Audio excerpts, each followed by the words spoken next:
يقول الله عز وجل في كتابه الكريم بعد أن أقول أعوذ بالله من الشيطان الرجيم والذين كفروا أعمالهم كسراب بقيعة يحسبه الظمآن ماء حتى إذا جاءه لم يجده شيئا ووجد الله عنده فوفاه حسابه والله سريع الحساب أو كظلمات في بحر لجي يغشاه موج من فوقه سحاب ظلمات بعضها فوق بعض إذا أخرج يده لم يكد يراها ومن لم يجعل الله له نورا فما له من نور رب اشرح لي صدري ويسر لي أمري واحلل عقدة من لساني يفقه قولي واللهم ثبتنا عند الموت بلا إله إلا الله واللهم اجعلنا من الذين آمنوا وعملوا الصالحات وتواصوا بالحق وتواصوا بالصبر آمين يا رب العالمين. In these few minutes that I have with you, I'd like to share with you two parables from Surah NOOR. Surah NOOR is the 24th surah of the Quran. Many times some of the very difficult lessons and very profound lessons of the Quran, Allah teaches by way of giving an example. And oftentimes when you just read a translation of that example, it's kind of hard to make sense of what is being said. So what I'm going to try to do is give you a little bit of background and set the stage to help us better understand these beautiful parables. Not only are they beautiful, I think they're quite scary as well. And this is a place in the Quran where actually two things have been contrasted, light and darkness. So I want to talk to you a little bit first about the notion of light in the Quran and what Allah refers to as light. One of the first things we learn is Allah Himself calls Himself light. Allahu nuru samawati wal ard. Allah is the light of the skies and the earth. Another place you'll find the usage of the term light in the Quran is it's actually used as a synonym, as an alternative term for guidance itself. That light and guidance are actually considered the same. Just like somebody's in the darkness is the same as saying somebody's misguided. The opposite is also true. Somebody's in the light or somebody has light is actually to say that somebody has guidance. It's also important to note that this light Allah describes exists inside the hearts of people. It's inside the hearts of people. And the analogy of light in the Quran is like a house at nighttime with an indent or a niche inside the wall with a lamp inside it. And that's, in the old days, the niche used to look like an arch, right? And it's actually similar to the way that the rib cage is shaped. And the lamp in that example is actually a parallel for the heart itself. And so a lit up lamp is like a lit up heart, whose glass has to be clean and all of that. But in any case, just the point I was trying to make first and foremost is that the idea of light is, in the spiritual sense, is something that lives inside our hearts. The reason that analogy is important is because light doesn't stay inside, light goes outside, right? So if there's a lamp, its benefit is not only limited to the lamp itself, it illuminates its surroundings, doesn't it? And so if somebody has true guidance inside of their heart and a true faith inside of their heart, they're not only going to be the ones that benefit, everybody around them is also going to be illuminated as a result. And as a matter of fact, light only truly gets appreciated when you're in the dark. In other words, our faith and our iman is only really put to the test, and really its benefit comes out when we are surrounded by difficult circumstances, when we're surrounded by misguidance. And often believers, feel, if we only lived in better times, if only we lived in the time of the Prophet ﷺ, or, we're living in such dark times, etc. That notion entirely is silly. All prophets were a minority.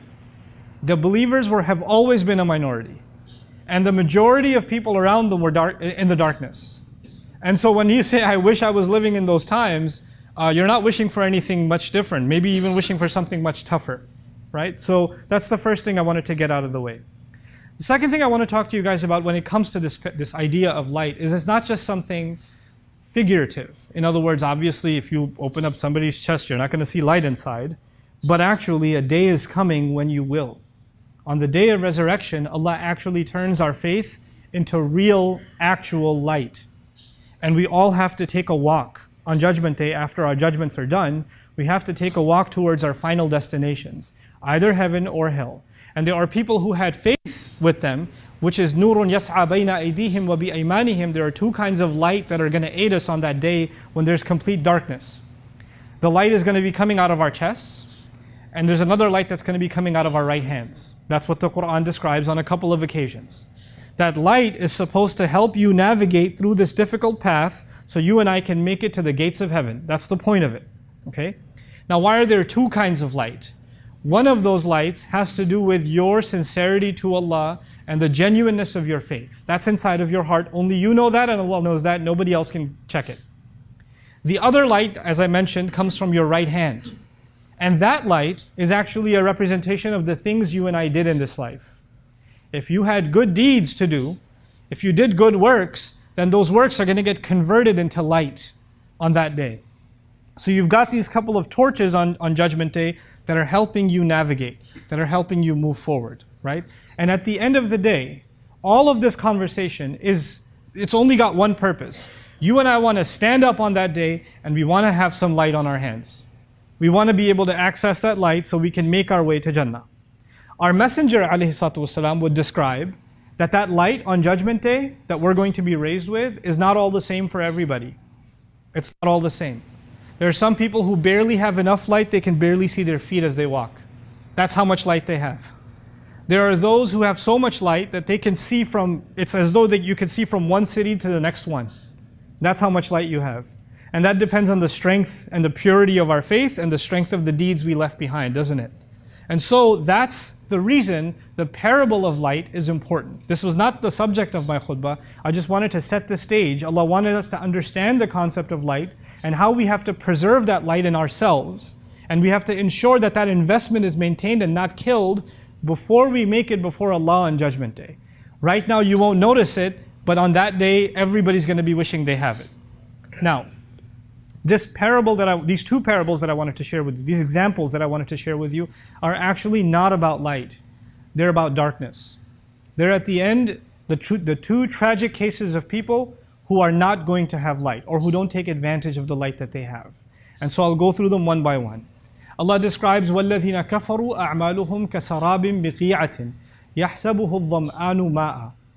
Allah says, as for those who've disbelieved, which can also be translated those who've buried away, meaning buried their light away. That's one of the other ways you can think of the word kufr. Anyway, those who've denied and have been ungrateful and have buried their light away, what about them? Well, they are like somebody traveling in the middle of the day in a desert and they see a sarab, which means a mirage. So a man is thirsty, a woman is thirsty, lost in the desert, and they're trying to find a place to survive. And of course, in the hot sun, you start seeing waves where there are no waves.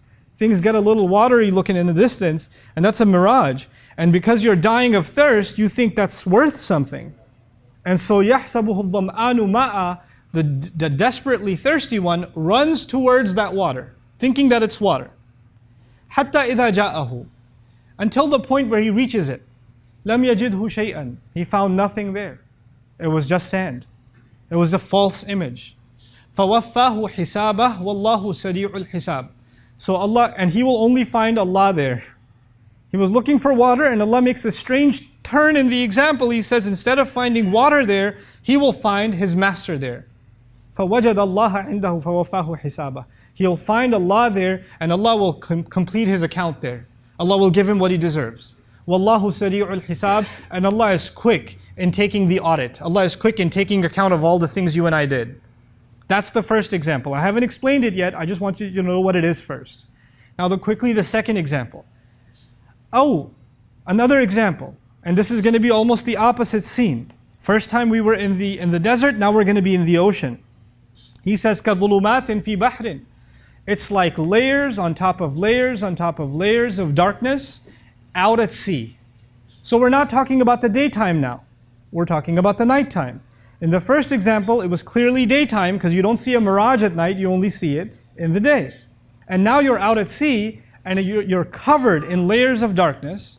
And then he says, في ظلمات في بحر لجي. Lujji means an ocean that is not merciful, that won't let up.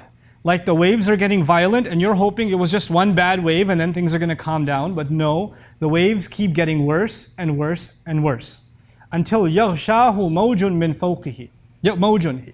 A wave overtakes him. A wave is so huge out in the middle of sea that it crushes whatever vessel he's in, whatever boat or ship that he's in. It's now underwater. And then min fawqihi mawj. On top of that wave that's already slammed you into the water is another wave throwing you deeper inside. Min fawqihi sahab. And on top of that there are thunderstorm clouds. In other words, when the clouds are there, that's an indication a storm is coming, right? People that are experienced at being out at sea, they can see the clouds and know, we got to get ready, things are about to get ugly. So Allah says that the waves are relentless and the storm's not letting up either. And this person, whoever they were, that poor soul, is being now drowned into the depths of the sea, in the middle of the darkness. And at the end of that parable, what does he say? إِذَا أَخْرَجَ يَدَهُ لَمْ يَكَدْ يَرَاهَا. You're all the way at the bottom of the sea, you can't even try and get up. You try to get up, another wave comes and slams you down. That's the problem. You could try to swim your way up, but there's another wave on top. And so he says, he's so much lost in the dark that when he takes his hand out, لَمْ يَكَدْ يَرَاهَا, it's almost as if he can't even see his own hand. وَمَنْ لَمْ يَجْعَلِ اللَّهُ لَهُ نُورًا فَمَا لَهُ مِن نُور. Whoever Allah didn't give light to, how can they have any light? Whoever Allah didn't furnish any light, how could they have any light? So these, like I said in the beginning, these examples can be confusing. You might say, what does he mean by all of this? But I first wanted to kind of paint this scene for you, these two parables, these two examples, and what they mean in brief translation. Now let's try to dig a little deeper and appreciate what's being said. Basically, in both of these cases, a person is not seeing what they're supposed to. One person's in the middle of day, it's bright outside, and yet they see things that aren't there. They see a mirage, don't they? Which is as good as being blind. You might as well be in the dark because it's not there. What you see isn't there. And in the other case, somebody's in the dark, they're at sea, there's not even moonlight because it's covered by the clouds, there's these waves, you're blind in another way. These are both sides of blindness. But why give two different sides of blindness? Because Allah is describing that on Judgment Day, people are going to come before Him that are, the unfortunate cases are going to be of two kinds. There are going to be two kinds of unfortunate cases. So here's where I'd like for you to pay extra attention, to understand what is going on in these parables. There are people who assume that they are in light. There are people that are like that person out in the desert, surrounded by light. You can't get brighter than the desert in the daytime. You know? So there are people that are in a good environment. They act religiously. They look religious. They talk religious. Their family's religious. Their community's religious. They're involved in the religious sense. They're involved at the masjid. So everything around them, they're not drinking alcohol. They're not in the party scene. They're not at the club. They're not in that scene. They're in a religious setting. They're in a spiritual setting. They're surrounded by light. And a lot of times we assume that people like that are straight one-way ticket to heaven. They're good. They've made it. They've got no issues. But unfortunately, even when you're surrounded by that much light, you know what happens sometimes? You start becoming delusional.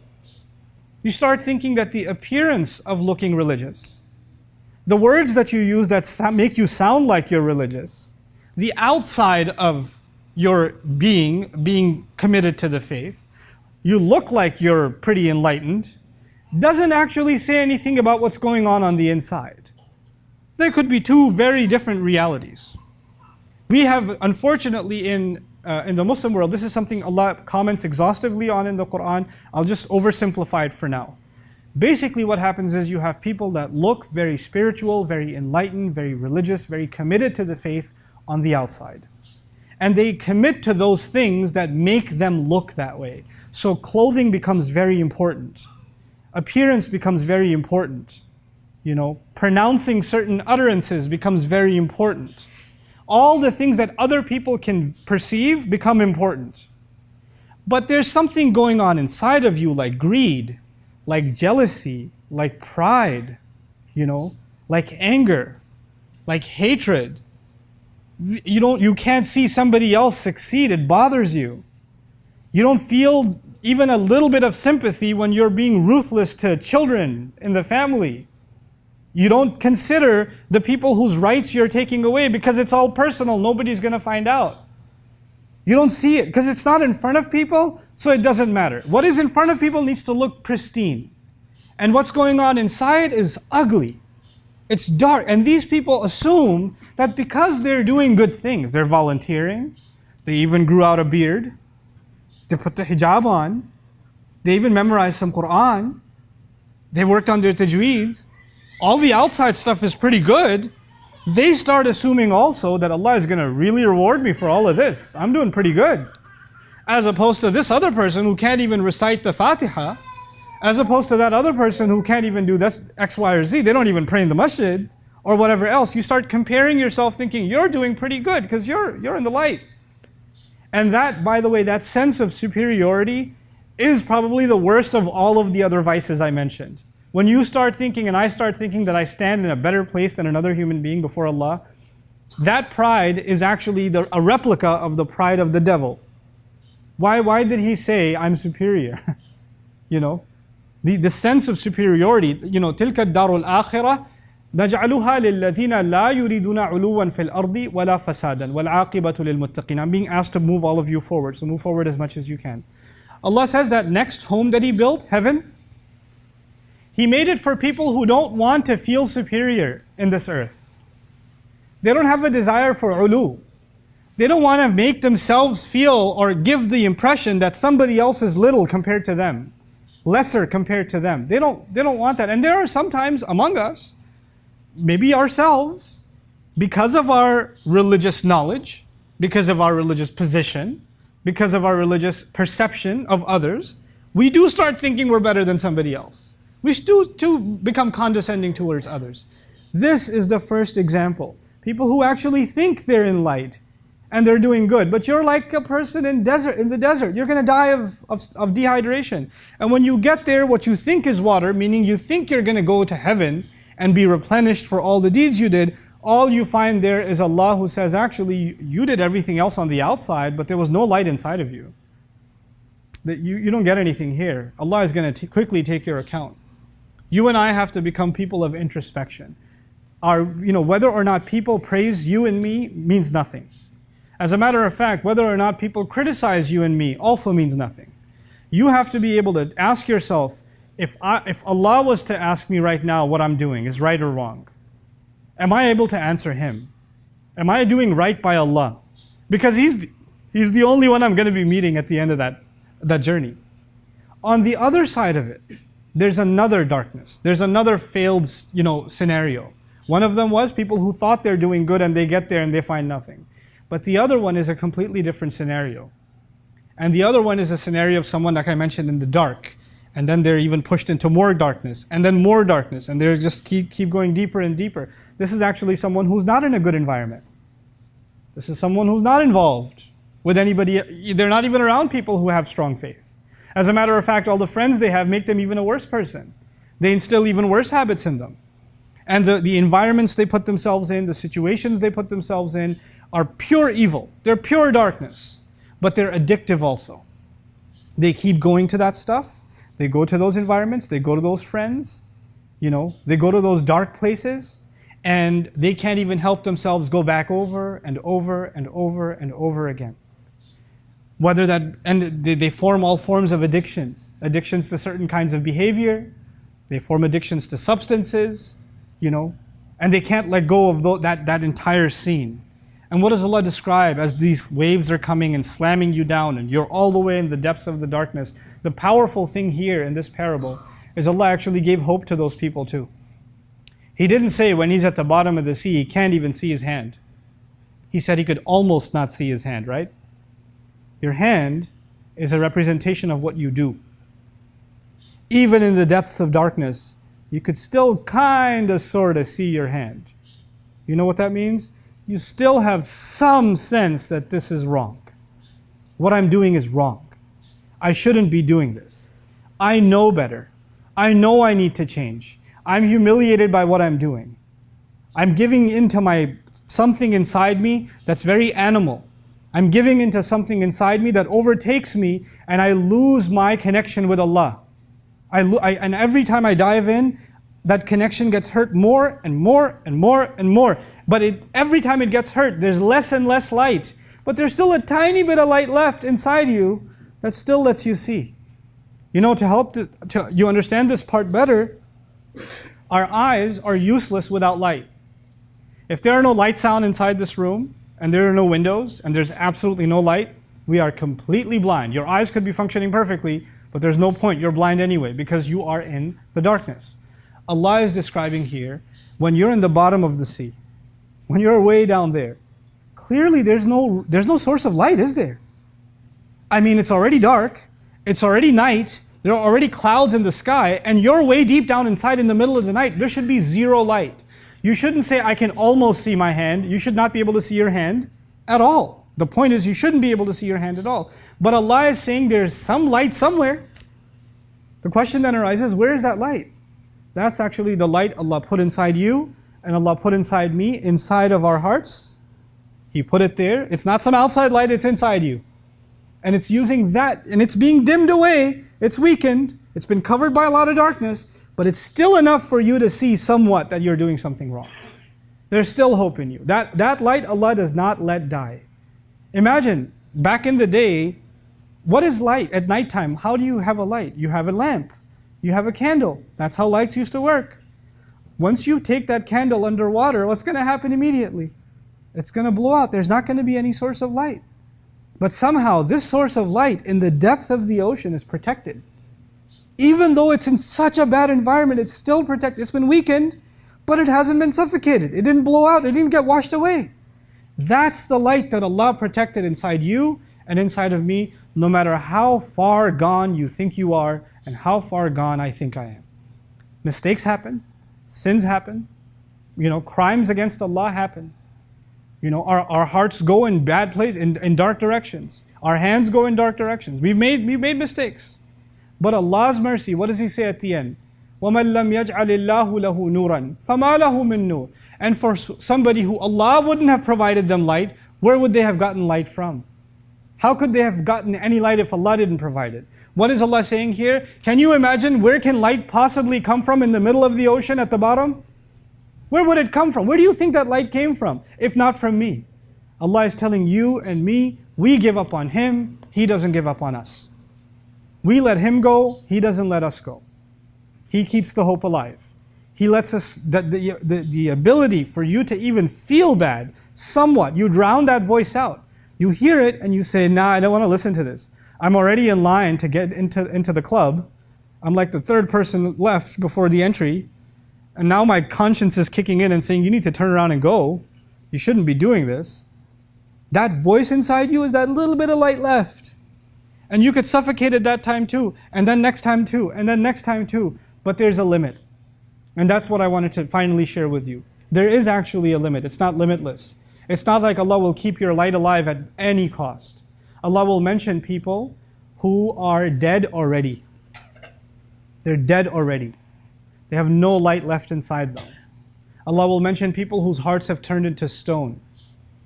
And if your heart is stone, that means if there's light inside it, it can't get out. Right? It's dead. There's no way it can get out. What happens to those people?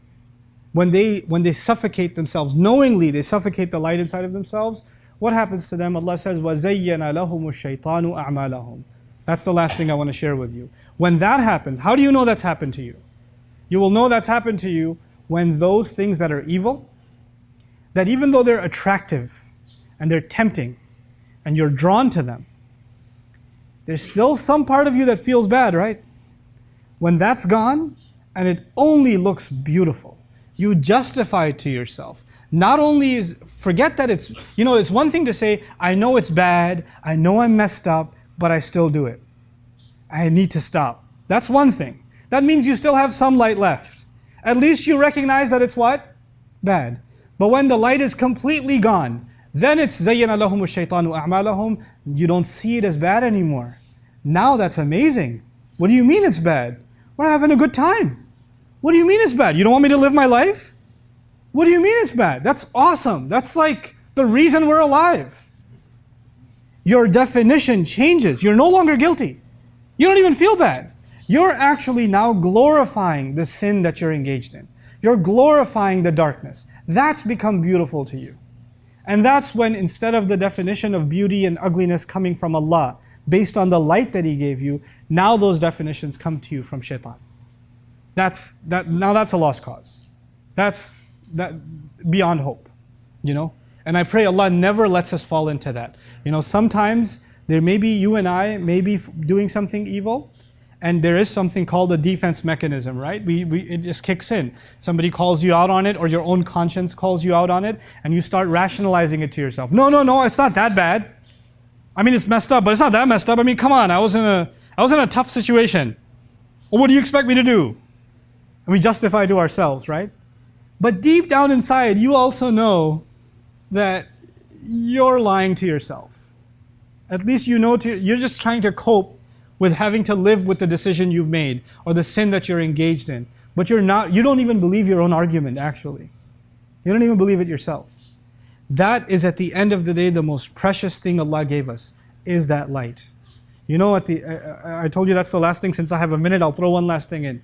You know what the Quran is called in the Quran? فَآمِنُوا بِاللَّهِ وَرَسُولِهِ وَالنُّورِ الَّذِي أَنزَلْنَا.